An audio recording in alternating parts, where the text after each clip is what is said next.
Saviez-vous que votre ordinateur n'est jamais vraiment éteint?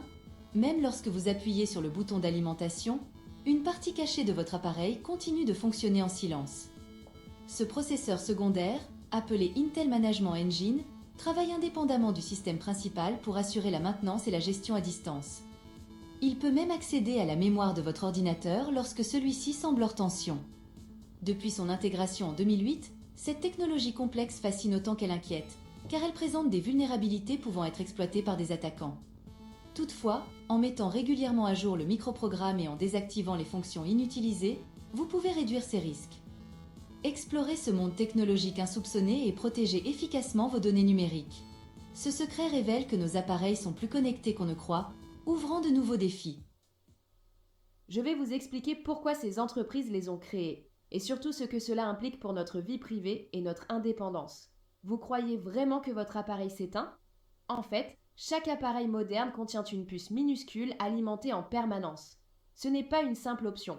Tous les modèles récents en sont équipés. Et vous ne pouvez pas savoir ce qu'elle fait, ni la couper, ni l'empêcher de communiquer avec l'extérieur. Revenons en arrière. Au début des années 2000, Intel intègre une puce de gestion cachée dans chaque ordinateur d'entreprise. Objectif: aider les services informatiques à restaurer et contrôler les machines à distance. Mais pour tous les autres, cela a mis fin à la possibilité de vraiment éteindre son ordinateur. Et tous les constructeurs ont suivi.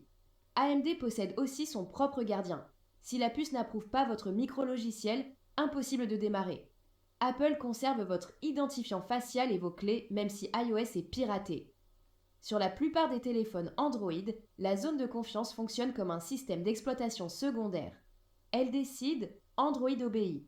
Les chercheurs parlent d'anneaux de privilèges. Au sommet, vos applications. Ensuite, le système d'exploitation, puis le BIOS. Encore plus bas, ce moteur caché d'Intel, Apple ou AMD. C'est lui qui décide avant tout le reste, qui donne ou pas l'autorisation de démarrer le système. Ainsi, vous n'êtes plus vraiment propriétaire de votre appareil. Ce sont des couches de machines, chacune plus puissante, mais celle avec laquelle vous interagissez, celle que vous pensez posséder, est en réalité la moins puissante. Les sous-systèmes ne demandent plus votre permission. Les fournisseurs peuvent bloquer votre micro-logiciel, refuser une réparation ou empêcher le chargement de systèmes alternatifs. Par exemple, Windows Secure Boot n'accepte que le code signé par Microsoft. Pas de clé? Impossible de démarrer. Apple va jusqu'à refuser des pièces de rechange au nom de la sécurité. À cause de ces puces cachées, de graves failles ont déjà été découvertes.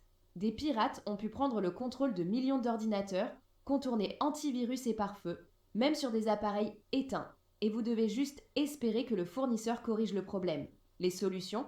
Optez pour du matériel conçu pour l'utilisateur comme le Librem de Purisme ou le Talos 2, choisir des systèmes compartimentés, couper physiquement le Wi-Fi et les micros, utiliser des machines jamais connectées à Internet pour les travaux sensibles. Même ainsi, vous ne pouvez pas tout contrôler, mais vous pouvez créer vos propres espaces d'autonomie. En fin de compte, la technologie doit répondre à l'utilisateur, pas seulement aux entreprises. À qui appartient votre ordinateur? À l'apparence, à vous. Mais en réalité, la machine obéit à d'autres.